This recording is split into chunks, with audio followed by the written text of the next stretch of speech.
Hello, ठीक है, वहाँ आ रही होगी सही, बस चेयर दे दीजिएगा सौरभ जी। हम लोगों ने 4th चैप्टर ख़त्म करना था, उसके पहले का कोई doubt? We discussed about the share capital, types of the share capital, authorised, nominal, issued, paid up, sweat equity, right shares. इन सब में कोई डाउट? इन सब में कोई डाउट नहीं? किसी को कोई डाउट नहीं है? नहीं है, ठीक है। अब आगे शुरू करना था इक्विटी एंड प्रेफरेंस का भी हम लोगों ने डिफरेंस समझ लिया था। इक्विटी शेयर्स वो होते हैं जिनको पहले डिविडेंड नहीं दिया जाता है, जिनको फिक्स रेट ऑफ डिविडेंड नहीं दिया जाता है, जिनको लिक्विडेशन के समय पहले पैसा नहीं दिया जाता है। क्योंकि ये सब चीज़ें प्रेफरेंस को दी जाती है तो इक्विटी वालों को सिर्फ एक अधिकार दिया जाता है जिसको है वोटिंग राइट्स। सिर्फ voting rights equity share holders के पास होता है और किसी के पास वोटिंग राइट्स नहीं होता है, जिसकी वजह से equity share holders are known as the actual owners of the company. बस thank you. Actual owners of the company सिर्फ और सिर्फ इक्विटी वाले ही पार्टिसिपेट कर सकते हैं, प्रेफरेंस वाले सिर्फ डिविडेंड और पैसे को लेके एंजॉयमेंट कर सकते हैं, बाकी डिसीजन मेकिंग प्रोसेस में प्रेफरेंस शेयर होल्डर्स का कोई भी राइट नहीं होता है। इतना क्लियर हो गया था, ठीक है। और हम लोग ने एनबीएफसी डिस्कस करा था कि एसेट क्या होता है और लोन वाली कौन सी होती हैं, प्रोमोटर्स वाली कौन सी होती हैं, सिंडिकेटेड एडवाइजरी कौन सी होती हैं। 10 type of NBFC we have already discussed, है ना। अब आते हैं the types of the preference shares. Preference shares पढ़ते वक्त हम ये समझ चुके थे कि प्रेफरेंस शेयर्स कौन से होते हैं। अब ये समझना है कौन से टाइप के प्रेफरेंस शेयर्स होते हैं। The first is the cumulative preference shares. Cumulative का मतलब है, जैसे सपोज करो इस साल प्रॉफिट हुआ, मैंने डिक्लेयर कर दिया प्रॉफिट, प्रेफरेंस वालों को दे दिया। अगले साल 2020 में मतलब 2019 में प्रॉफिट हुआ, 2020 में प्रॉफिट नहीं हुआ, मैंने डिविडेंड नहीं डिक्लेयर करा। फिर 21 में प्रॉफिट हुआ, 21 में मैंने डिस्ट्रीब्यूट कर दिया। तो प्रेफरेंस शेयर होल्डर्स क्या ये कह सकते हैं 21 में कि आपने 20 में हमें नहीं दिया था, 19 में दिया था, आप हमें 20 और 21 दोनों का एक साथ डिविडेंड दो? क्या ऐसा वो क्लेम कर सकते हैं? हाँ, कर सकते हैं। क्यूमुलेटिव वाले कह सकते हैं कि जिस साल सफिशिएंट प्रॉफिट नहीं था उसके अगर अगले साल आप मुझे प्रॉफिट दे रहे हो तो जिस साल का इनसफिशिएंट प्रॉफिट था उस साल का भी मुझे डिविडेंड डिक्लेयर करो। तो क्यूमुलेटिव में इनसफिशिएंट का भी हमें नेक्स्ट ईयर डिविडेंड डिक्लेयर करना पड़ता है। नॉन क्यूमुलेटिव ऐसा नहीं कह सकता। नॉन क्यूमुलेटिव कहता है अगर प्रॉफिट हुआ है तो डिविडेंड मिलेगा, if there is no profit you will receive no dividend, ठीक। रिडीमेबल, पहले रिडीमेबल और इरिडीमेबल 2 टाइप के होते थे, लेकिन फिर जब कंपनीज एक्ट 2013 आया उन्होंने इरिडीमेबल प्रेफरेंस शेयर्स को इराडिकेट कर दिया। रिडीमेबल होता है कि हम शेयर को रखे हुए हैं, मतलब ये होता है ना शेयर के बदले पैसा मिलता है। जब शेयर के बदले पैसा कब मिलता है? जब कंपनी लिक्विडेट होती है, जब कंपनी वाइंड अप होती है। तो रिडीमेबल में ये था कि जब कंपनी मतलब during that period, during the course of the company कभी भी चाहे तो अपने शेयर्स को रिडीम कर सकती है, मतलब शेयर्स वापस करके हम पैसा ले सकते हैं। इरिडीमेबल में ये ऑप्शन दिया हुआ था कि ऐसा कभी भी नहीं होता है, बट जब कंपनीज एक्ट 2013 आया तो उन्होंने बोला कि नहीं, इट इज़ मैंडेटरी कि after 20 years you have to redeem your preference shares. तो 20 साल तक तो वॉलंटरली है, कभी चाहो कभी भी ना चाहो, लेकिन 20 साल के बाद मैंडेटरी है कि आपको शेयर्स को रिडीम करना पड़ेगा। रिडीम का मतलब हुआ कि हमने शेयर दिया उसके बदले हमने पैसा ले लिया। जैसे वेबसाइट वगैरह जाओ तो redeem your points word use करते हैं, तो मतलब कि उस पॉइंट्स के बदले वो हमें पैसा डिस्काउंट के फॉर्म में दे देते हैं, ठीक। Participating and non participating, suppose करो कंपनी को 10 लाख का मुनाफा हुआ एंड प्रेफरेंस शेयर्स वालों ने बोला कि आपका तो 10% रेट फिक्स्ड है तो हम आपको 10% से ही देंगे, ठीक। उन्होंने 10% प्रॉफिट ले लिया एज अ डिविडेंड। अब प्रेफरेंस शेयर्स वाले बोले कि ठीक है जो फिक्स्ड था वो तो तुमने हमें दे दिया, लेकिन since company has earned huge profits तो 10% के अलावा भी हमें कुछ ना कुछ प्रॉफिट दो। अगर फिक्स्ड रेट के अलावा भी वो कुछ भी प्रॉफिट एंजॉय करते हैं, that preference share is known as the participating preference share, कि जो फिक्स्ड रेट है वो तो वो रिसीव करेंगे ही करेंगे, उसके अलावा अगर कुछ भी वो प्रॉफिट अर्न कर रहे हैं वो भी वो लोग रिसीव करेंगे। नॉन पार्टिसिपेटिंग में ऐसा नहीं होता। नॉन पार्टिसिपेटिंग में सिर्फ और सिर्फ जो फिक्स्ड रेट होता है सिर्फ उतना ही वो लोग रिसीव करते हैं। कन्वर्टेबल प्रेफरेंस शेयर्स, मतलब वी हैव एन ऑप्शन कि हम प्रेफरेंस शेयर्स को इक्विटी में चेंज कर सकते हैं। Non convertible we have no option, हम प्रेफरेंस शेयर्स को कभी भी इक्विटी में कन्वर्ट नहीं कर सकते हैं। इतना क्लियर है? The types of the preference shares. ठीक, अब आता है डिबेंचर। कंपनी में एक और चीज़ है डिबेंचर की। डिबेंचर स्टेट्स का शेयर्स क्या होते हैं? कंपनी के, मतलब we are the owners of the company, कि हमने कंपनी को पैसा दिया है, उसके बदले कंपनी ने मुझे कुछ शेयर्स को अलॉट करा हुआ है। ठीक, अब आता है दी डिबेंचर्स। डिबेंचर सेज कि हमने कंपनी को लोन दिया हुआ है। शेयर्स में हम कभी भी लोन नहीं लेते हैं, शेयर्स में हम अपना पैसा इन्वेस्ट करते हैं। It is a method of investing the money. But debentures में एक रूट है कि जब भी कंपनी किसी से लोन लेती है तो क्रेडिटर को एक डिबेंचर इशू कर देती है, ये प्रूफ कि हमने इससे इतना लोन लिया हुआ है and plus the rate of interest हम इसको इतना पे ऑफ करेंगे। तो जो सर्टिफिकेट होता है that certificate is known as the debenture, और जो ये होल्ड करता है that person is known as the debenture holder. तो डिबेंचर इज़ अ मेथड जिसके थ्रू हम long term finance held out करते हैं, एंड शेयर एक तरीका है जिसके थ्रू हम ओनरशिप लेते हैं। So basically debentures are the creditors to the company. ठीक है, अब डिबेंचर्स के टाइप्स क्या हैं? सिक्योर्ड। सिक्योर्ड जैसे कि हमें पहले भी पता है, सिक्योर्ड लोन्स का मतलब क्या होता है कि जब हम किसी भी चीज़ को मॉर्टगेज करके या चार्ज के रूप में किसी भी चीज़ को गिरवी रख के उसके अगेंस्ट लोन लेते हैं। चार्ज में क्या होता, सिक्योर्ड में क्या होता है, जब भी अगर उसने लोन रिपे नहीं करा तो उसका जो भी एसेट चार्ज था, जो मॉर्टगेज था, उसको बेच के वो पैसा रिकवर कर लेगा। तो सिक्योर्ड डिबेंचर्स वो डिबेंचर्स होते हैं जिनके अगेंस्ट हम कोई भी एसेट को चार्ज करके या मॉर्टगेज करके उसके अगेंस्ट हम कोई भी पैसा लेते हैं। ठीक, charge is hypothecation is basically against the immovable assets and pledge is against the movable assets. ठीक, फिर आता है सिक्योर्ड के साथ एक और अनसिक्योर्ड डिबेंचर्स। अनसिक्योर्ड डिबेंचर्स कौन से होते हैं? नहीं, सवा तो हो रहा है, रोज लेट, तो मुझे उससे मतलब नहीं है। कैसे तुम लोग रोज लेट आ रहे हो? हर लेक्चर में you guys are late, and तुम्हें पता आज लास्ट लेक्चर है, सिलेबस फिनिश ऑफ हो रहा है। कैसे ट्रैफिक, खाली ट्रैफिक तुम लोग को क्यों मिल रहा है? और तुम लोग यहीं से आते हो इलाहाबाद क्रॉसिंग से, वहाँ से कोई ट्रैफिक का रूट भी नहीं है।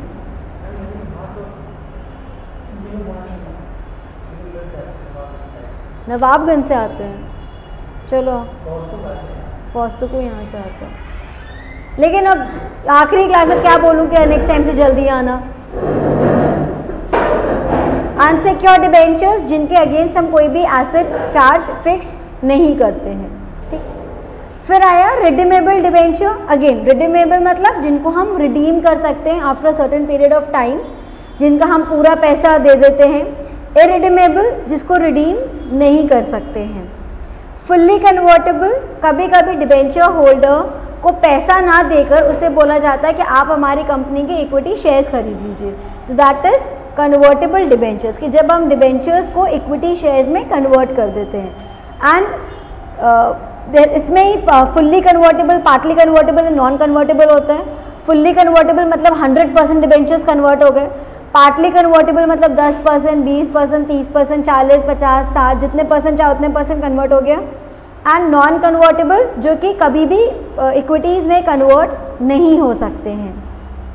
फिर रजिस्टर्ड डिबेंचर्स। रजिस्टर्ड डिबेंचर्स वो होते हैं जिनका नाम मतलब कंपनी में ना हर एक चीज़ का रजिस्टर मेंटेन होता है, whether it's the share holders register, चाहे वो मेंबर्स का रजिस्टर हो, चाहे वो डिबेंचर होल्डर का रजिस्टर हो। मतलब अगर हमने कंपनी में शेयर्स खरीदे हैं तो शेयर सर्टिफिकेट तो हमें मिलेगा ही मिलेगा, साथ ही साथ हमारा नाम रजिस्टर में भी अपीयर करेगा कि हमने सलोनी अग्रवाल ने फला फला कंपनी के 10,000 शेयर्स ले रखे। वही चीज़ डिबेंचर्स में होता है। अगर आपने प्रॉपर तरीके से डिबेंचर्स ले रखे and your name exist in the register of the debenture holders, you will be considered as a debenture holder. Registered debenture holder. अगर मैंने सपोज अपने डिबेंचर सौम्या को ट्रांसफ़र कर दिए तो सौम्या के नाम पे तभी ट्रांसफ़र होंगे जब सौम्या का नाम उस रजिस्टर में मेंशन्ड होगा। अगर सौम्या का नाम मेंशन नहीं है रजिस्टर में, she will not be considered as a debenture holder. ठीक। और बेयरर डिबेंचर क्या होता है? जो कहीं भी रजिस्टर्ड नहीं होता। इट्स लाइक बेयरर चेक कि जो काउंटर पे लेके गया उसको पैसा मिल गया। बेयरर चेक यही होता है। अकाउंट पे क्या होता है? डायरेक्टली आपके पैसे अकाउंट में पैसा जाता है। और बेयरर चेक में क्या होता है? जो भी चेक का होल्डर होता है वो जाके काउंटर पे सबमिट करता है चेक एंड उसके रिटर्न में उसको पैसा मिल जाता है। That is why the bearer cheque is not safe कि किसी को भी मिल गई तो वो पैसा निकाल सकता है। Same goes with the bearer debentures कि जो भी प्रोड्यूस करेगा डॉक्यूमेंट डिबेंचर का उसको इंटरेस्ट या उसको प्रिंसिपल अमाउंट रिसीव हो जाएगी। ठीक। So these are the types of debentures and these are the types of the preference shares. इतना क्लियर हो गया? अब आता है financial assistance scenario from the small and medium enterprises and setup. मतलब एमएसएमई को प्रमोट करने के लिए हम पहले भी डिस्कस कर चुके हैं कि MSME is the most important sector for the economy. MSME को पैम्पर करने के लिए सरकार कोई भी स्टेप ले सकती है, क्योंकि एमएसएमई जब सेटअप होती है, एमएसएमई कौन सेटअप करता है? हम जैसे छोटे लोग जो कि बड़ा बिजनेस नहीं सेटअप कर पा रहे, हम कहीं रोजगार नहीं कर पा रहे, we want to start our own business, तो हम एक छोटे स्केल से अपना एक बिजनेस को सेटअप करते हैं जिसको हम एमएसएमई के अंदर रजिस्टर कर लेते हैं ताकि जितने ज़्यादा बेनिफिट्स हो सके हम उतने ज़्यादा बेनिफिट्स सरकार से क्लेम कर सकें। अब उन्होंने कई स्कीम्स चालू कर रही है for the MSME sector. Scheme of fund for regeneration of traditional industries, scheme of fund for regeneration of traditional industries SFURTI। इसका मेन ऑब्जेक्टिव क्या है कि जितनी भी ट्रेडिशनल इंडस्ट्रीज़ हैं, जितने भी आर्टिशियंस हैं, जितने भी हैंडक्राफ्ट के जो काम है, उनको जितना ज़्यादा हम मनी प्रोवाइड करके एम्प्लॉयमेंट अपॉर्चुनिटीज़ उनकी जनरेट कर सकें, उनको जितना ज़्यादा हम मार्केटिंग असिस्टेंस प्रोवाइड कर सकें, उतना ज़्यादा हम उनको मार्केटिंग असिस्टेंस प्रोवाइड कराएंगे with the help of the scheme of fund for regeneration of traditional industries. जैसे कि नाम बता रहा है कि इसका मोटिव है कि ट्रेडिशनल इंडस्ट्रीज़ को हमें पैम्पर करना है। ट्रेडिशनल इंडस्ट्रीज़ कौन सी हो गई? हैंडीक्राफ्ट्स वाले, आर्टिशियंस वाले, जितने भी हाथ से बुनाई कर रहे हैं वो ट्रेडिशनल इंडस्ट्रीज़ है। मैन मेड वर्क के लिए अगर आपको कोई भी फंड की रिक्वायरमेंट है उसके लिए आपको इस स्कीम के तहत पैसा ईजिली मिल जाता है। नेचर क्या है? कितना पैसा मिल सकता है? मैक्सिमम 8 करोड़ तक का पैसा आपको मिल सकता है। Who guys can apply for this scheme? NGO apply कर सकते हैं, क्योंकि एनजीओ में होता है ना कि जेल की औरतें या जो विडोज़ हैं या जो गांव की औरतें हैं वो मिलकर काम कर रही हैं, वहाँ पे प्रोवाइड करते हैं। अगर कोई भी सेंट्रल, स्टेट या सेमी गवर्नमेंट की कोई भी ऑर्गेनाइजेशन है, मतलब if you are collaborated with the government, है आप प्राइवेट सेक्टर के बट आपने गवर्नमेंट से कोई भी कोलैबोरेशन कर लिया जस्ट फॉर द बेनिफिट्स, वो लोन ले सकते हैं।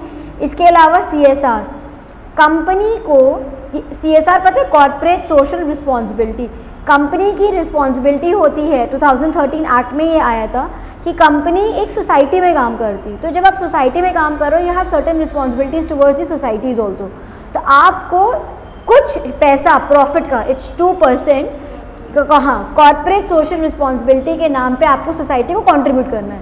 किसी भी तरीके से करो, आप बसेस चलवा दो, आप कुआं खुदवा दो, आप स्कूल खुलवा दो, जैसे कोविड था तो लोगों ने खाना बंटवाया या मेडिकल फैसिलिटीज़ दी, वैक्सीनेशन का पैसा अगर आप दे रहे हो, ये सारी चीज़ें आप CSR के स्कीम के तहत डाल सकते हो। ठीक, तो अगर आप CSR के लिए मतलब if you want to start a business और कुछ पैसे की आपको ज़रूरत है, सपोज़ मैं एक स्कूल खोलना चाहती हूँ CSR एक्टिविटी में, तो जो मैं जो पैसा इन्वेस्ट कर रही हूँ वो 10 करोड़ है, I am shortage by 2 crore, तो मैं इस स्कीम के अंडर गवर्नमेंट से कह सकती हूँ कि मुझे बस 2 करोड़ का लोन दे दो, तो CSR एक्टिविटी के तहत मैं ये बच्चों के लिए स्कूल खुलवा दूंगी, तो they can also apply for it.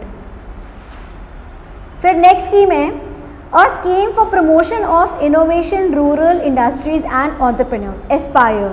जैसा कि नाम कह रहा है कि अगर आप कोई भी एंटरप्रेन्योरशिप करना चाहते हो रूरल डेवलपमेंट में, रूरल एरियाज़ में, तो उसके लिए हम आपको पैसा देंगे।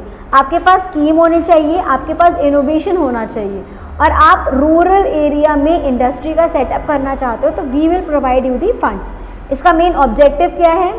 न्यू जॉब्स को क्रिएट करना। मतलब न्यू जॉब कोई इंडस्ट्री नहीं सेटअप कर रहा है, वो लोगों को लोन दे रहा है कि आप अपने लिए खुद जॉब निकालो, आप अपना एम्प्लॉयमेंट खुद जनरेट करो। फिर promote entrepreneurship culture in India, मतलब छोटा मोटा करके आप अपना बिजनेस खुद सेटअप करो, रादर दान आप कहीं भी जॉब के लिए जाइए। Grass root economic development at district level, मतलब सिर्फ सिटीज़ में डेवलपमेंट नहीं होना है, हमें डिस्ट्रिक्ट का भी ध्यान रखना और डिस्ट्रिक्ट लेवल पे भी हमें डेवलपमेंट को बढ़ावा देना है। Facilitate innovative business solution for unmet social needs, मतलब जो लोगों ने सोसाइटी की नीड्स को मीट आउट करने के लिए मना कर दिया है उस चीज़ के लिए हमें ये बिज़नेस सेटअप करना। हम ऐसा बिज़नेस सेटअप करेंगे जो कोई और नहीं कर रहा है, जो सोसाइटी की नीड्स को मीटअप नहीं कर रहा है। Promote innovation to further strengthen the competitiveness of MSME sector, हमें और ज़्यादा इनोवेशन को पैम्पर करना है ताकि और ज़्यादा हम MSME के सेक्टर के इनोवेशन को प्रमोट कर सकें। So these are the objectives जिसके लिए हमने scheme for promotion of innovation rural industries and entrepreneur setup कर रखा है। क्लियर? इतना क्लियर है? फिर नेक्स्ट हमारा आता है entrepreneurship and skill development programme. Again जैसे कि नाम बता रहे हैं, एंटरप्रेन्योर के लिए अगर हमें कोई भी स्किल को डेवलप करना है, स्किल मतलब ट्रेनिंग हम प्रोवाइड करेंगे, हम लोगों को बताएंगे कि वेल्डिंग कैसे होती है, हम लोगों को बताएंगे होटल कैसे सेटअप होता है, हम लोगों को ट्रेनिंग प्रोवाइड करेंगे। उसके लिए एंटरप्रेन्योरशिप स्किल डेवलपमेंट बनाया गया है। इसमें हम IT, polytechnic and other technical institutions को हमने इन्वॉल्व करा हुआ है जो कि टेक्निकल असिस्टेंस या टेक्निकल ट्रेनिंग लोगों को प्रोवाइड कर सकें just to enhance the existing skills.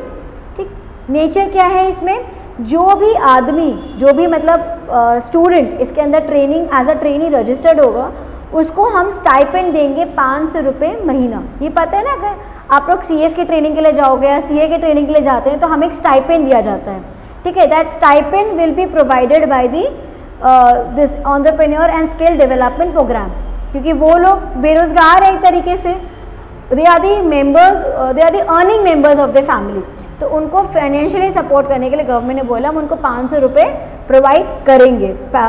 फिर कौन अप्लाई कर सकता है इसमें? anyone who wants to provide the training, they can apply themselves under this scheme. फिर नेक्स्ट है scheme of national small industries corporation. नाम बता रहा है कि इसमें MSME की बात नहीं हो रही है, इसमें सिर्फ छोटी इंडस्ट्रीज़ की बात हो रही है।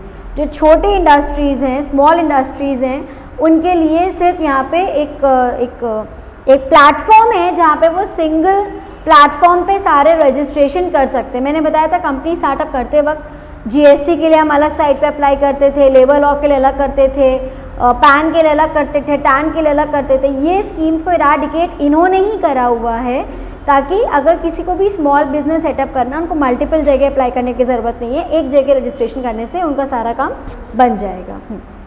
फिर आता है फाइनेंशियल असिस्टेंस फॉर स्टार्टअप, मतलब जो नए बिजनेसमैन हैं, जो नए लोग अपना काम शुरू करना चाहते हैं, उनको किस तरीके के फाइनेंशियल असिस्टेंस प्रोवाइड करी जा रही है। 3 तरीके की फाइनेंशियल स्कीम्स इसके अंदर कवर्ड होती हैं। The first is the venture capital assistance scheme. What do you mean by the venture capital? हाँ, और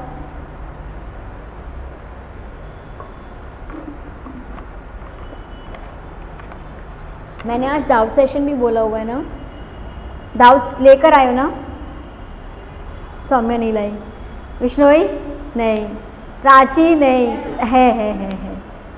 अभिषेक नहीं, आकृति नहीं। एक और क्लास फिर रखूँगी, और क्या, ऑन थर्सडे। ठीक है, बताओ वेंचर कैपिटल असिस्टेंस मतलब वेंचर का मतलब क्या होता है? किसी पर्टिकुलर मोटिव के लिए पार्टनरशिप फ्रेम करना। पार्टनरशिप क्या होती है? एट विल, मतलब जब तक पार्टनर्स में आपस में सहमति है तब तक हम काम कर रहे हैं। वेंचर होता है फॉर अ स्पेसिफिक पर्पस, हमने कोई भी काम करा है। जैसे सपोज माल रोड की सड़क बनी थी तो मैं और सौम्य एक डीड में एंटर करके, एक पार्टनरशिप डीड में एंटर करके कि हमारा सिर्फ मोटिव है ये माल रोड की सड़क बनना। जैसे ही सड़क बन जाएगी ऑटोमेटिकली हमारे बीच का पार्टनरशिप लैप्स कर जाएगा, वो ख़त्म हो जाएगा। ठीक, वही चीज़ होती है वेंचर कैपिटल। जैसे अब मारुति सुजुकी, मतलब उन्होंने वेंचर ही बनाया हुआ है कि जब तक हमारी गाड़ियाँ बिकेंगी तब तक हम मारुति सुजुकी के नाम से बेचेंगे। ठीक है, ऐसी पार्टनरशिप के लिए अगर हमें कोई भी फाइनेंशियल असिस्टेंस रिक्वायर्ड है तो हमें ये प्रोवाइड करेगा। फिर the support for the international patent. Patent का मतलब क्या है?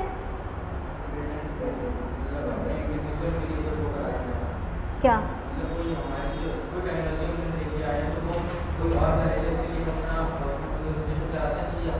हाँ, जब भी हम कोई नई टेक्नोलॉजी इन्वेंट करते हैं तो इस टेक्नोलॉजी को हम अपने नाम पर रजिस्टर कर देते हैं, उसको बोलते हैं पेटेंट। तो पेटेंट भी मतलब ऐसा नहीं है कि सिर्फ वो पेटेंट रजिस्टर हो गए तो इंडिया में ही रजिस्टर हो गए। जैसे KFC है तो all over the world there is only one KFC। McDonald's ने अगर कोई अपनी टेक्नोलॉजी इन्वेंट करनी तो मेक दैट बर्गर, तो all over the world there is only one McDonald. ठीक, तो पेटेंट रजिस्टर करना होता है तो उसके लिए इन्वेस्टमेंट लगता है। मतलब ऐसा नहीं है कि 100-200 रुपये में गए और पेटेंट रजिस्टर हो गए। हैवी कॉस्ट इंकर्ड होती है वाइल रजिस्टरिंग दैट पेटेंट, तो उसके लिए पैसा हमें ये फाइनेंशियल असिस्टेंस प्रोवाइड करता है। फिर स्टैंड अप इंडिया जो हम पढ़ चुके हैं, स्टैंड अप इंडिया स्कीम है जिसमें वुमेन SC/ST कैटेगरी के लोग 10 लाख से 1 करोड़ तक का लोन ईजिली ले सकते हैं to start up their own business. वो फाइनेंशियल असिस्टेंस के अंदर फॉल करेगा। तो ये 3 स्कीम्स हैं जो कि फाइनेंशियल असिस्टेंस के अंदर हमें प्रोवाइड करी जाती हैं। तो पहला venture capital assistance. Venture capital assistance ministry of agriculture and farmers welfare के तहत स्टार्ट होता है। मतलब कई बार होते हैं कि जो फार्मर्स होते हैं वो एक वेंचर स्टार्टअप कर लेते हैं, एक पार्टनरशिप में आ जाते हैं खेतीबाड़ी करने के लिए, तो उनको जो पैसे की रिक्वायरमेंट होती है वो ministry of agriculture and farmers welfare provide करता है। बेनिफिट्स क्या हैं इसमें? सबसे पहला कि एंटरप्रेन्योर्स को, एग्रीप्रेन्योर्स बेसिकली नॉट एंटरप्रेन्योर्स, एग्रीप्रेन्योर्स मतलब the one who start its own agricultural business, उसको इन्वेस्टमेंट करने के लिए स्कीम के तहत ईजिली पैसा मिल जाता है। ठीक, फिर criteria who can apply, any farmer can apply. Producer group क्या होता है? प्रोड्यूसर कंपनी भी तुम लोगों ने सुना होगा। एग्जैक्टली जो, हाँ अभिषेक बता, जो कंपनीज प्रोडक्शन में इन्वॉल्व होती है, it could be agriculture, it could be food processing also, किसी भी तरीके के अगर आप काम में प्रोडक्शन में इन्वॉल्व है तो वो प्रोड्यूसर कंपनी कैटेगरी में आ जाती है। Partnership proprietor anyone can claim. Self help groups like ये कोऑपरेटिव टाइप के ग्रुप्स कह लो कि आपस में एक ग्रुप बना लिया कि हम लोगों को हेल्प करेंगे। कंपनीज, एग्रीप्रेन्योर, फिर units in agree export zone and agriculture graduates, ये सब इजीली इस स्कीम के तहत लोन ले सकते हैं। फिर सपोर्ट फॉर इंटरनेशनल पेटेंट, मतलब अगर किसी कंपनी को अपना पेटेंट रजिस्टर कराना है, अपनी टेक्नोलॉजी रजिस्टर करानी है, उसको फाइनेंशियली असिस्ट करने के लिए फाइनेंशियल असिस्टेंस प्रोवाइड करी जाएगी। Who can apply? Any applicant जो कि MSME के अंडर रजिस्टर्ड है। अगर टाटा बिरला जाएंगे तो वो फाइनेंशियल असिस्टेंस थोड़ी ना लेंगे, वो तो ऑलरेडी वेल ऑफ है, वो क्यों लेंगे। लेकिन अगर मैं चाहूँगी तो yes I am registered under MSME, तो मैं इनसे फाइनेंशियल असिस्टेंस की गुहार लगाऊंगी।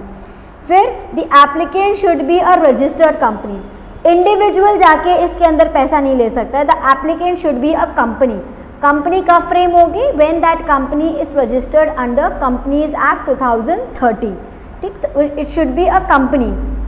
फिर उसमें कोई भी लिमिट एक्सीड ना करी हो इन्वेस्टमेंट की, मतलब पेटेंट बनाते वक्त a limit has been mention 10 lakh, 20 lakh, 1 crore, 2 crore, that limit has been mention, तभी उसको इसके अंदर फाइनेंशियल असिस्टेंस प्रोवाइड कराया जाएगा।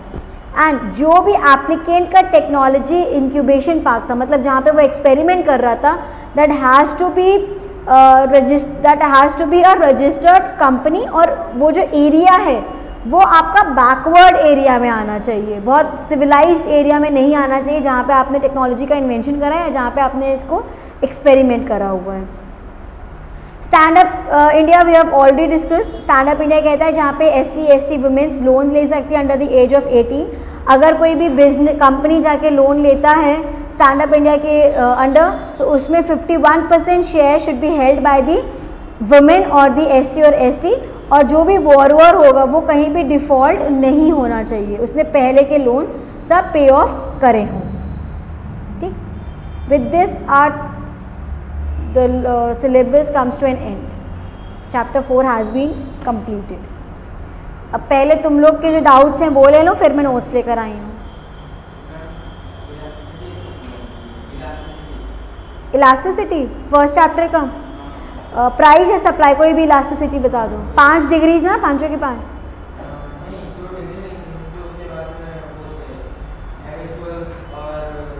फैक्टर्स अफेक्टिंग, हाँ तो फर्स्ट चैप्टर में आ जाते हैं।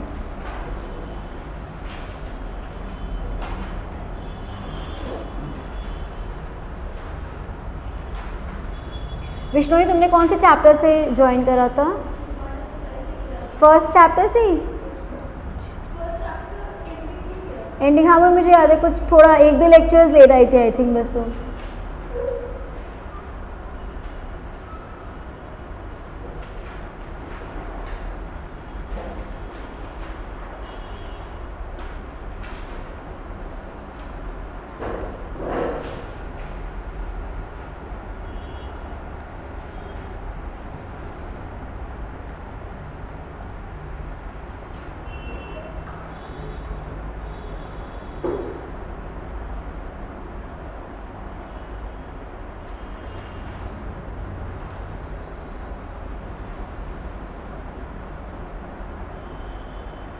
पेज नंबर बताना अभिषेक, किसके? 11।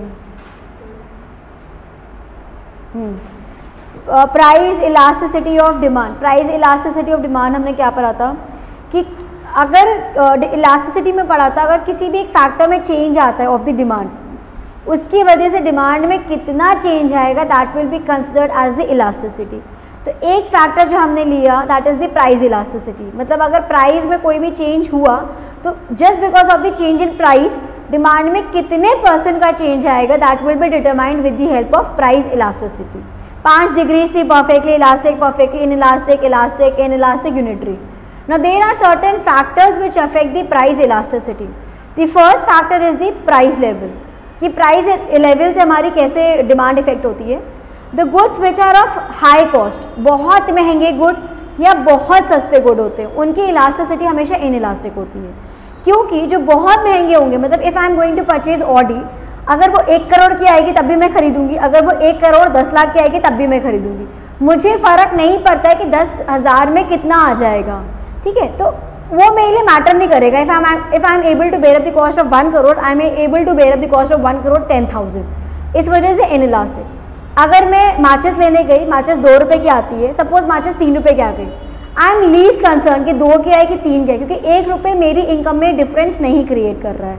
तो जब बहुत सस्ता या बहुत महंगा होता है तो हमारे लिए इररिस्पेक्टिव होता है वो, मतलब इनइलास्टिक कैटेगरी में जाता है। लेकिन जब कुछ मॉडरेट गुड प्राइस के होते हैं, जैसे अगर मैं सपोज ये बॉटल लेने गई, ऑनलाइन ये बॉटल 10 रुपये की मिल रही है, और मैं जब मैं ऑफलाइन लेने गई तो मुझे ये बॉटल 5 रुपये की मिल रही है। अब मुझे 5 रुपये से फ़र्क पड़ रहा है, ये मॉडरेट है, ठीक ठीक प्राइस वाले। तो ऐसे गुड्स की डिमांड इलास्टिक होगी। I will not purchase it online, I will go and purchase it from the shop. तो जो मॉडरेट गुड्स होंगे वो इलास्टिक होंगे, very expensive and very cheap goods will be inelastic. फिर availability of the substitutes, if this substitutes are available then the demand is elastic. Suppose एक bottle ये है, एक बॉटल सौम्या के पास है, ठीक है, सेम क्वालिटी की बॉटल है, ये बॉटल 10 रुपये की पड़ रही, सौम्या वाली बॉटल 12 रुपये की पड़ रही। मैं कहूँगी काम तो एक करना है ना, ठंडा पानी पीना है, अब मैं 10 रुपये की लूँ कि 12 रुपये की लूँ, मतलब मुझे ऐसा होगा बहुत फ़ायदा नहीं है 12 रुपये की बॉटल लेकर कि उसमें कुछ बहुत अच्छी कूलिंग कर रही हो या मल्टीपर्पज़ की हो। मैं कहूँगी 12 रुपये के बजाय मैं 10 रुपये की लेती हूँ ना, जो मुझे सस्ती पड़ रही। तो मैंने 10 रुपये की क्यों ली? क्योंकि मुझे उसका सब्स्टिट्यूट अवेलेबल था, मतलब मुझे पता है 12 रुपये और 10 रुपये का काम एक बॉटल जो कर रही है वो सेम काम कर रही है, हल्की क्वालिटी का फ़र्क है जो कि मेरे लिए मैटर नहीं कर रहा है। तो सब्स्टिट्यूट जहाँ पे अवेलेबल होगा, I will have the elastic demand, ठीक। इनइलास्टिक जहाँ पे कोई सब्स्टिट्यूट अवेलेबल ही नहीं है, जहाँ पे मेरे पास कोई ऑप्शन नहीं है। अगर मुझे स्टेटस दिखाने के लिए आईफोन लेना है तो आईफोन अब 10 लाख का है, 50 लाख का है, 10,000 का है, 10 रुपये का है, मुझे उससे फ़र्क नहीं पड़ेगा, मुझे क्योंकि स्टेटस के लिए सिर्फ और सिर्फ आईफोन ही लेना है। तो in that case iPhone will have a inelastic demand, ठीक। नेक्स्ट है नेसेसिटी, मतलब गुड्स जहाँ पे जिनके बिना हम रह ही नहीं सकते, लाइक फूड, ठीक है, बिजली, घर, वाटर, तो इन सब के प्राइजेस, इन सब की इलास्टिसिटी हमेशा इनइलास्टिक है, क्योंकि हम इनका कभी भी कोई भी सब्स्टिट्यूट नहीं देख सकते। अगर भूखे हैं और नीचे अगर पैटीज 50 रुपये की मिल रही है तो हम लेंगे ही लेंगे, क्योंकि वो हमारी नेसेसरी है। जैसे ट्रेन वगैरह में जाते हैं, अगर भूख लग रही है, अगर कोल्ड ड्रिंक 20 रुपये की मिल रही है 15 रुपये वाली, तब भी हम लेते हैं क्योंकि उस समय वो हमारी नेसेसिटी हो जाती है। टाइम पीरियड, अब अगर हमें गुड तुरंत चाहिए, मतलब अगर तुम एग्ज़ाम देने गए और पेन नहीं था तुम्हारे पास और तुम तुरंत बाहर आए कि तुरंत मुझे पेन चाहिए चाहे जितने का मिले, तो वो उस समय क्या है, तुरंत एकदम चाहिए, तो उस समय इन इलास्टिक है। वो पेन वाला तुम्हें 10 का पेन दे, 20 का पेन दे, 50 का पेन दे, you will buy it, you can not postpone the consumption of that pen, ठीक, तो इन इलास्टिक। लेकिन अगर तुम एक जनरली कोई अच्छा पेन खरीदना चाहते थे, वो 15 रुपये का मिल रहा है, तुमने बोला छोड़ो कल ले लेंगे, कल सस्ता मिल जाएगा, कल 10 रुपये का मिल जाएगा, तो यहाँ पे इलास्टिक हो जाएगी। हैबिट्स, जो लोग हैबिचुअल होते हैं, लाइक मेडिसिन वगैरह के लिए हम हैबिचुअल होते हैं, अल्कोहलिक पर्सन हैबिचुअल होता है अल्कोहल का, तो इररिस्पेक्टिव उसकी प्राइस जो भी हो वो कभी भी उसकी कंजम्पशन को पोस्टपोन नहीं करेगा, that will be in elastic. Nature of the goods and जो थर्ड पॉइंट है नेसेसिटी, वो सेम है। नेचर ऑफ द गुड में अगर हमारा नेसेसिटी वाला गुड है that would be in elastic, लेकिन अगर हम लग्जरी प्रोडक्ट खरीद रहे हैं, हम उसके बिना अपनी ज़िंदगी गुजार सकते हैं, that would B elastic. Various uses, क्या एक प्रोडक्ट को एक ही काम के लिए यूज़ करा जाएगा या अलग अलग के लिए?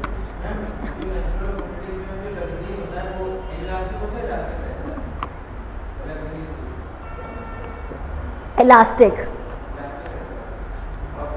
प्राइस में इन इलास्टिक रहेगा, इन इलास्टिक। फिर वेरियस यूजेस, जैसे दूध, अब दही बनाना है, दही जो आता है वो 10 रुपये का आता है, लेकिन दूध जो आता है वो 8 रुपये का आता है, ठीक। अब मैं दूध से मैं दही भी बना सकती हूँ, पनीर भी बना सकती हूँ, छाछ भी बना सकती हूँ, मल्टीपल पर्पज़ के लिए दूध मेरा यूज़ होता है। तो दूध विल हैव अ इलास्टिक और इन इलास्टिक। इलास्टिक, मुझे अगर दही लेना है, आई हैव 2 ऑप्शंस, इधर आई कैन बाय दही और आई कैन बाय दूध। तो दूध क्या है, दूध मेरा सब्स्टिट्यूट है। अगर मार्केट में मुझे दही, दूध और दही लेना है तो मैं क्या देखूंगी, दूध कितने का है, 8 रुपये का है, दही कितने का है, 10 रुपये का, दूध दे दो, मैं दूध ही से दही बना लूँगी, तो हैव अ इलास्टिक। अगर मुझे दूध का दही बनाना आता है, मुझे दूध का दही बनाना नहीं आता, अब वो दही 10 रुपये का है, 15 रुपये का है, 50 रुपये का है, अगर मुझे दही चाहिए, आई विल नॉट लुक इनटू दूध, आई विल बाय दही ओनली। तो अगर कोई भी सामान एक पर्पज़ के लिए यूज़ हो रहा है तो वो सिर्फ उसी पर्पज़ के लिए यूज़ होगा, और अगर किसी पर्सन को वो पर्पज़ के लिए गुड चाहिए, इररिस्पेक्टिव उसकी प्राइस जितनी भी हो, वो वही गुड खरीदेगा। लेकिन अगर आपको आता है तो आप वो गुड ले लेंगे जो मल्टीपर्पज़ के लिए यूज़ होता है। Postponing consumption, postponing, that is 4th point and the 8th point is the same. अगर तुरंत चाहिए that would be in elastic, और अगर आप अपना कंजम्पशन पोस्टपोन कर सकते हो तो आप इलास्टिक हो जाएगा। So these are the factors which effect the demand, price elasticity of demand. और डाउट्स बताओ? मीनिंग ऑफ क्रॉस इलास्टिसिटी, बस ये मीनिंग ना। क्रॉस इलास्टिसिटी क्या होता है, हमने पढ़े थे रिलेटेड गुड्स, मतलब हमने इलास्टिसिटी में पढ़ा any factor can effect the demand. Price में पढ़ लिया कि भाई प्राइस इफेक्ट करता है, जब इनकम पढ़ते हैं तो होता है कि income will effect. Cross elasticity होता है रिलेटेड गुड्स के बीच में। रिलेटेड गुड्स हमारे 2 टाइप के होते हैं, substitute goods and the complementary goods. Substitute goods वो होते हैं जो कि एक के बदले दूसरे यूज़ होते हैं, कॉम्प्लीमेंट्री गुड्स जो होते हैं जो एक साथ यूज़ होते हैं। तो अगर एक गुड की वजह से, whether it's complementary whether it's substitute, अगर एक गुड की वजह से दूसरे गुड की डिमांड में चेंज आया, एक गुड की प्राइस की वजह से दूसरे की डिमांड में चेंज आया, that would be cross elasticity. Suppose अगर शैम्पू के प्राइस में चेंज हुआ, उसकी वजह से कंडीशनर के प्राइस में चेंज आ जाए, क्योंकि shampoo and conditioner are the complementary goods. तो अगर शैम्पू के प्राइस में चेंज हुआ and just because of the change in the price of shampoo conditioner में चेंज आया, तो इसका जो इफेक्ट होगा that would be cross elasticity of demand. इसमें बोला गया अगर हमारा परफेक्ट सब्स्टिट्यूट है then it will be infinite, अगर सब्स्टिट्यूट है दैट वुड बी पॉजिटिव, अगर कॉम्प्लीमेंट्री है that would B negative, and अगर अनरिलेटेड गुड्स हैं तो ज़ीरो। मतलब अगर शैम्पू के प्राइस में चेंज हुआ तो उसकी वजह से पेन के प्राइस में कोई चेंज नहीं आएगा, क्योंकि वो अनरिलेटेड गुड्स की कैटेगरी में फॉल करते हैं। तो इन दैट केस वहाँ पे ज़ीरो क्रॉस इलास्टिसिटी एग्जिस्ट करेगी। Next query.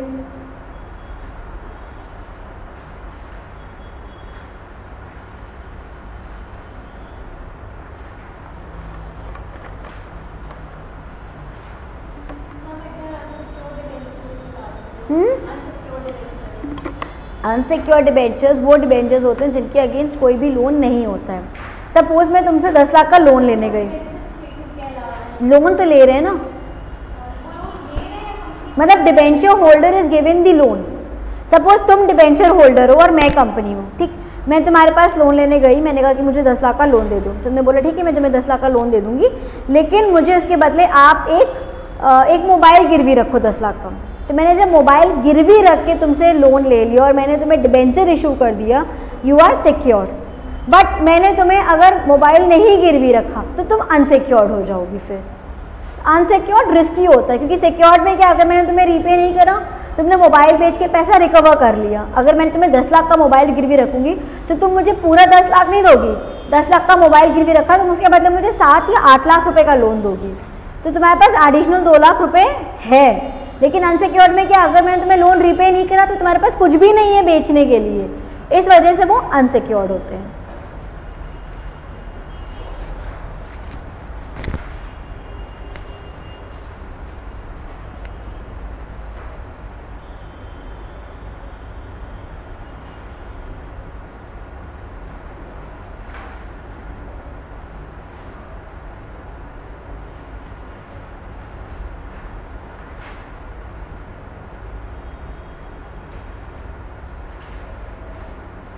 स्कूल्स तो बंद हो गए कोविड की वजह से, नहीं पता, schools are closed just because of Covid.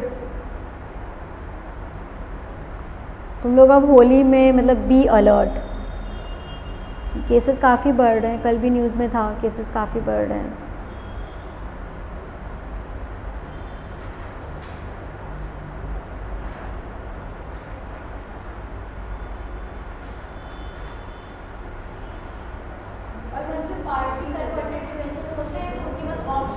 Option है कि जैसे मेरे पास, हाँ नहीं, ऑप्शन फुल्ली में भी है और फुल्ली और पार्टली दोनों में, नॉन कन्वर्टेबल तो हो ही नहीं सकता।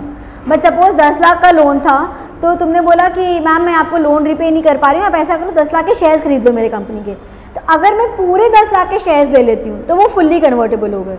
मैंने बोला नहीं नहीं, मैं ऐसा करूँगी 6 लाख के शेयर्स खरीद लूँगी और 4 लाख तो तुम मुझे एज अ लोन डिबेंचर मुझे देना ही देना, तो वो पार्टली कन्वर्टेबल हो गए। नॉन कन्वर्टेबल में I have no option to convert it into equity. Non convertible में तुम्हें मुझे पूरा लोन रीपे करना ही करना पड़ेगा।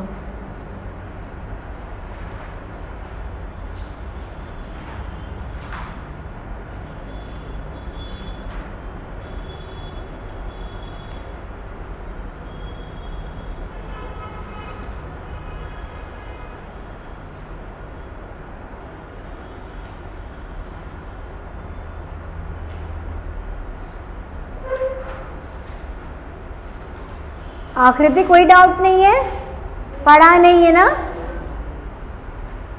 दोनों लोगों ने नहीं पढ़ा है ना, अभिषेक ने, बाकी किसी में नहीं था। आकृति घर जाने की खुशी में किताबें बंद हो गई लग रहा है। कब जा रहे हो तुम लोग घर? अब परसों अगर डाउट सेशन हुआ तो गलत है, एक दिन बाद चले जाओ।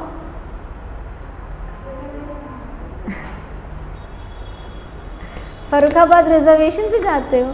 हाँ, दोनों जन जा रहे हो साथ में? तो कोई आ रहा है लेने कि तुम लोग अकेले चले जाओ? दीदी भी जा रही हैं।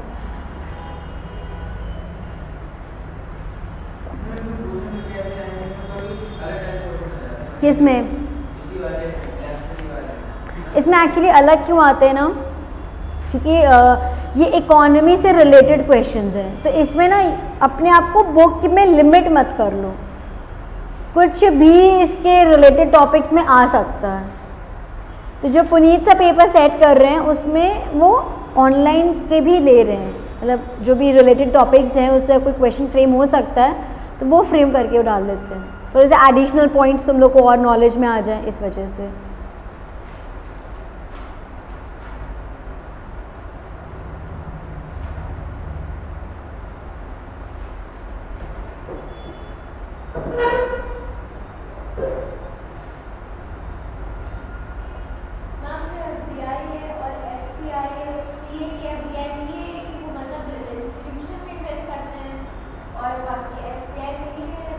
FPI and FDI same thing.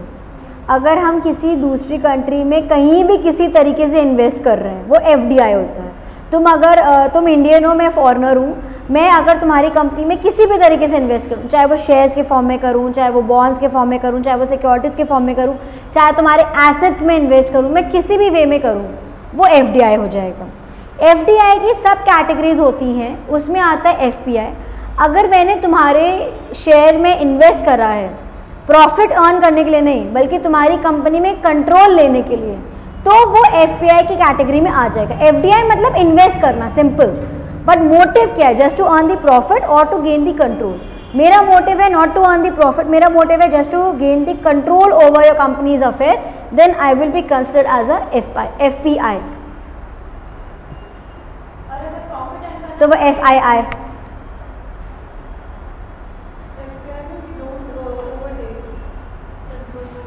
नहीं, FPI में भी डोंट,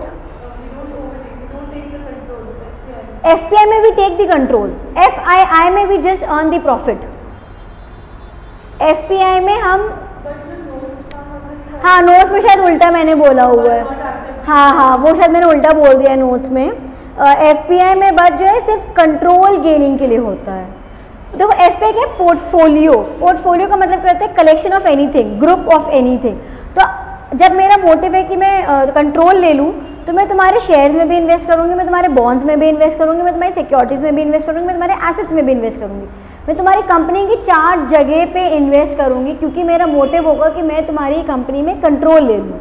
और इंस्टीट्यूशनल इन्वेस्टर्स होते हैं कि भाई हमें कंट्रोलिंग से कोई मतलब नहीं है, हमें तो सिर्फ है कि भाई जहाँ पे मुनाफा है वहाँ पे इन्वेस्ट करो, जितना ज़्यादा आप रिटर्न ले सकते हो उतना ज़्यादा आप रिटर्न ले लो, बस ये बेसिक डिफरेंस है।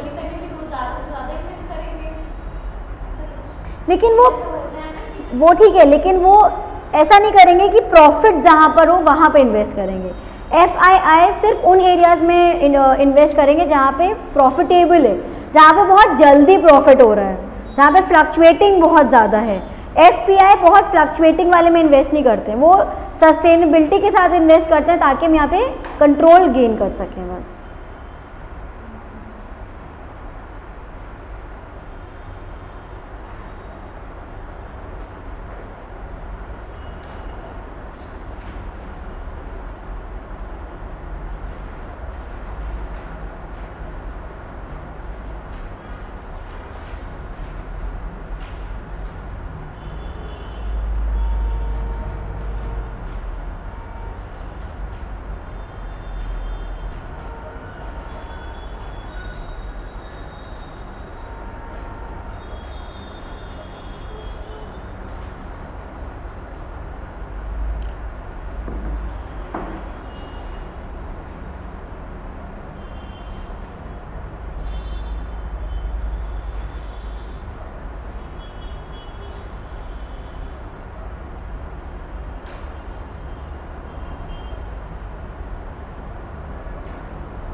बताओ क्वेरी, बस।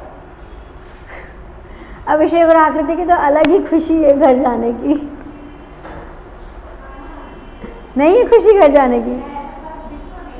हमें तो दिख रही है, जितना छुपा लो हमें तो दिख रही है, डाउट नहीं है।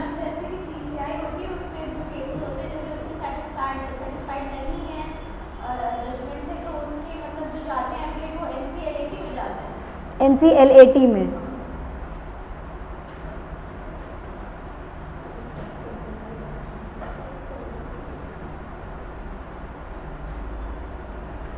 प्राची पढ़ रही है। दिस शोज की प्राची पढ़ाई शुरू हो गई है। विष्णोई अभी तुम्हारी नहीं हुई है ना? पता है सीसीट को इतना भी सीरियस मत लेना, बहुत से स्टूडेंट्स ऐसे हैं जो 3-3 4-4 अटेम्प्ट देने के बाद भी सीसीट क्वालिफाई नहीं कर पाए हैं। तो बहुत बर्डन भी मत लो, बट बहुत कैजुअल अप्रोच भी मत लो, ठीक ठीक लो। मतलब ऐसा सिलेबस नहीं है कि तुम ओवरनाइट कंप्लीट कर लो। अब क्योंकि हार्डली 1 मंथ इज लेफ्ट, 8 मई को तुम लोग का पेपर है, 10 दिन, 1 हफ्ता तुम लोग होली में निकाल दोगे, आई नो दैट, बट लेकिन चलो ठीक है, अब होली के बाद लेकिन फिर बैठ जाओ पढ़ने। 1 महीना फिर लग के करो। 4 सब्जेक्ट हैं, एक नहीं है, and each subject is comprised of 8 chapters I think, और लीगल एप्टीट्यूड वगैरह टाइम कंज्यूमिंग है।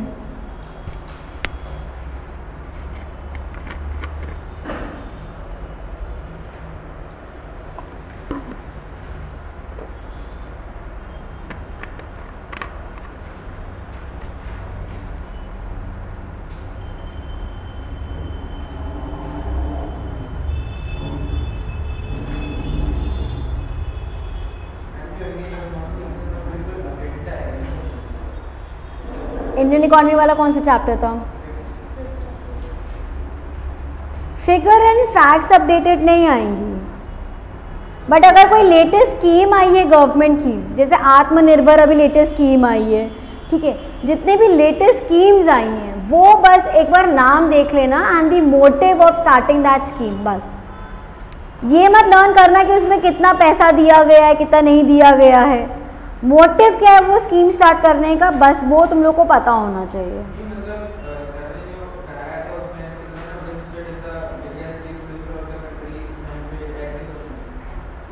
Which country is the biggest? ऐसे क्वेश्चंस एग्जाम्स में नहीं आएंगे।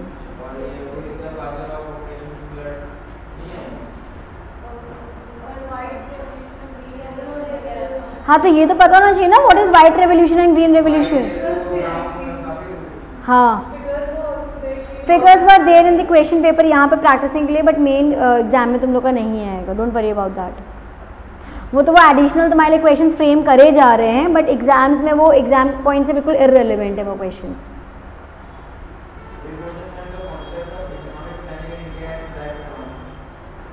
Concept of economic planning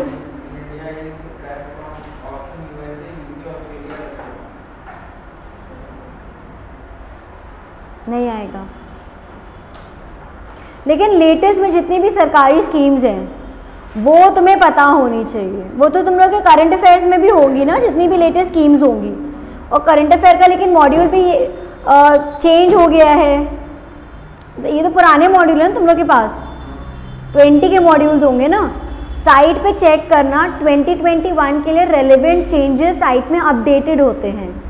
academic portion में जाओगे जब तुम साइट की, वहाँ पे है कि क्या क्या चेंजेस ऐड ऑन करे गए हैं, वो चेंजेस एक बार गो थ्रू कर लेना ICSI की साइट से, ठीक है। वो अपडेट करते रहते हैं चेंजेस को, क्योंकि these things are common in current affairs and in the economics, जो स्कीम्स हैं विच इज़ लॉन्च्ड।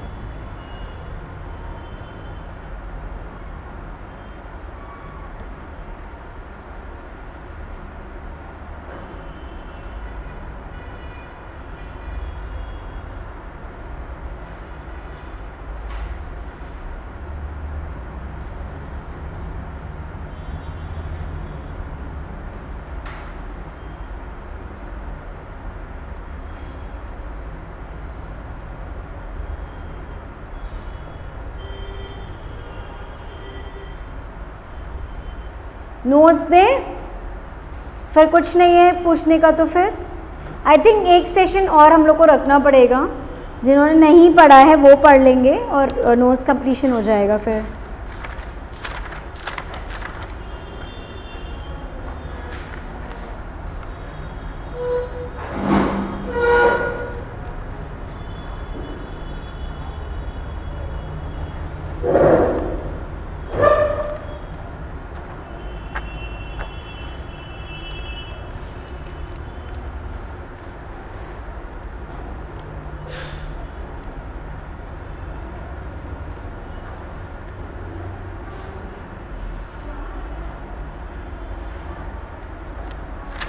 चलो 4th चैप्टर के नोट्स देने हैं ना।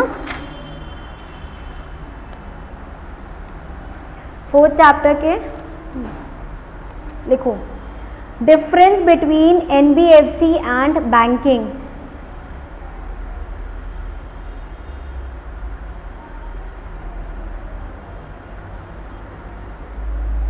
Difference between NBFC and banking. 3 column बना लेना। First column is of basis, second is of NBFC and third is of bank.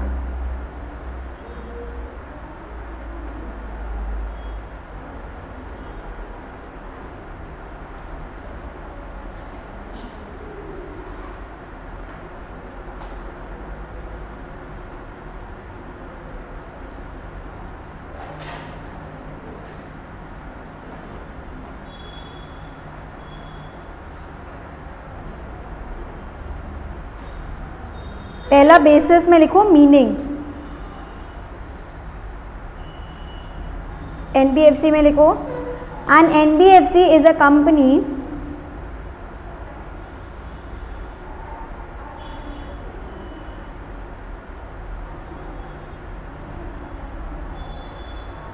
an NBFC is a company that provides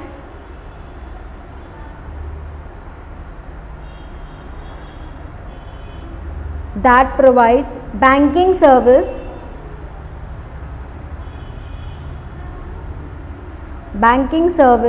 to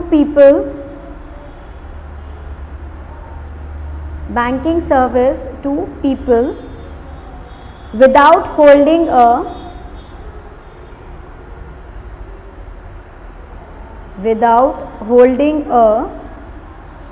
bank license.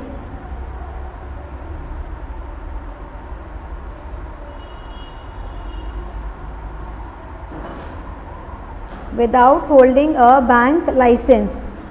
Bank में लिखो, it is a government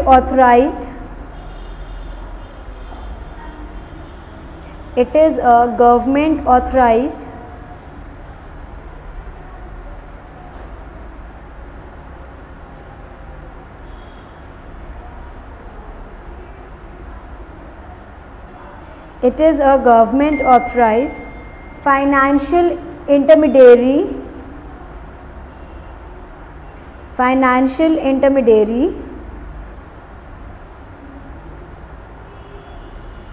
that aims at providing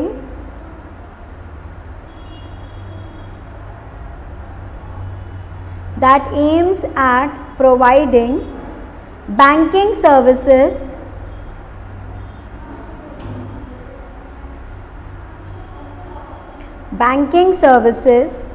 to the general public.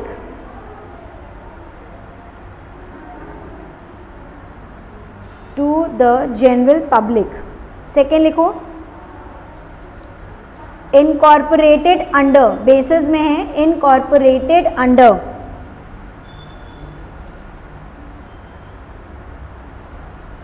NBFC में लिखो companies act.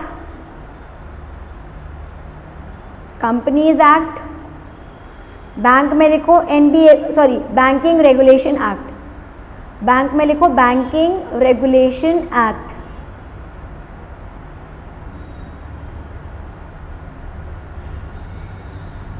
Third basis लिखो demand deposits.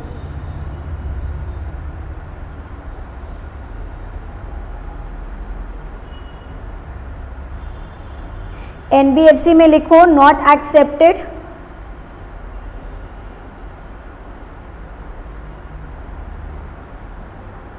Bank में लिखो accepted.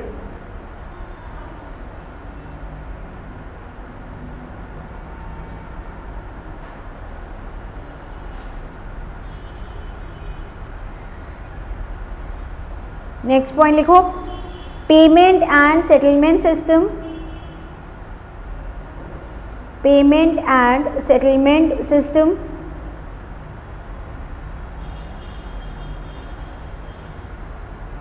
NBFC में लिखो not a part of system.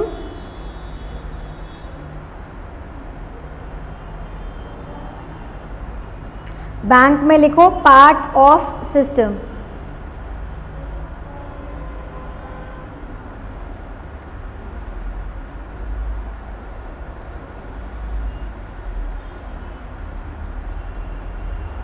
फिर लिखो क्रेडिट क्रिएशन, नेक्स्ट पॉइंट है क्रेडिट क्रिएशन।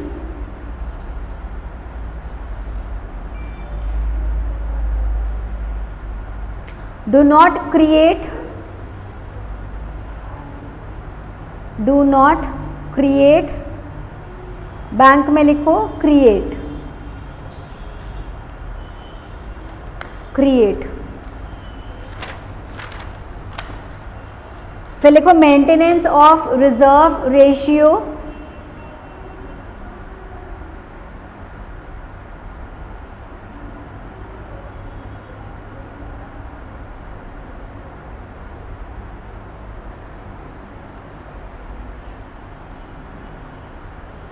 एनबीएफसी में लिखो नॉट रिक्वायर्ड,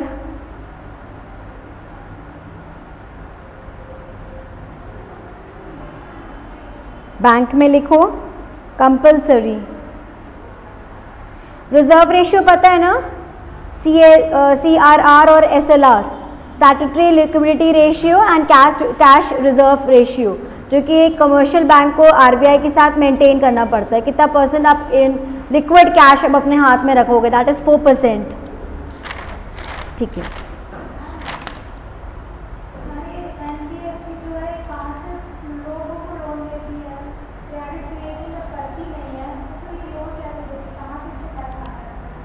ये जो लोग कंपनी बनाते हैं ना, वो कंपनी का मतलब जो शेयर्स हम लेते हैं, जैसे मैंने अगर कंपनी में शेयर लिया तो मैंने पैसा कंपनी में लगाया, जैसे तुमने और अभिषेक ने लगाई, तो तुमने एक तो अपना कैपिटल लगाया, ठीक, प्लस तुमने शेयर्स मुझसे भी बोला कि आप हमारी कंपनी में शेयर होल्डर बन जाओ, तो तुमने अपना पैसा लगाया, मैंने पैसा लगाया। सपोज तुम्हारे पास 2 लाख रुपए इस तरह इकट्ठे हो गए, उसमें लिमिट है मिनिमम 200 मेंबर्स की, ऐसे 200 मेंबर्स से तुमने पैसा इकट्ठा कर लिया, शायद, I am not sure, NBFC का 200 मेंबर्स की है लिमिट, ठीक।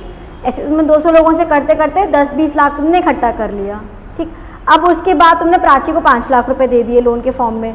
अब लेकिन इसमें जो रेट ऑफ इंटरेस्ट होता है ना, ये ज़्यादा होता है एज़ कम्पेयर टू बैंक। अगर बैंक सपोज करो 10% रेट ऑफ इंटरेस्ट ले रहा है, तो एनबीएफसी 15% रेट ऑफ इंटरेस्ट लेगा, तो हायर रेट ऑफ इंटरेस्ट होता है, ये है, ठीक। आज यहीं पे रोक दे रही हूँ, फिर परसों मैं क्लास रखूँ ना, सर से बात करूँ, डाउट सेशन हो जाएगा प्लस दी नोट्स गिविंग वाला पोर्शन हो जाएगा, एक लेक्चर का और रह गया है फिर, ठीक है।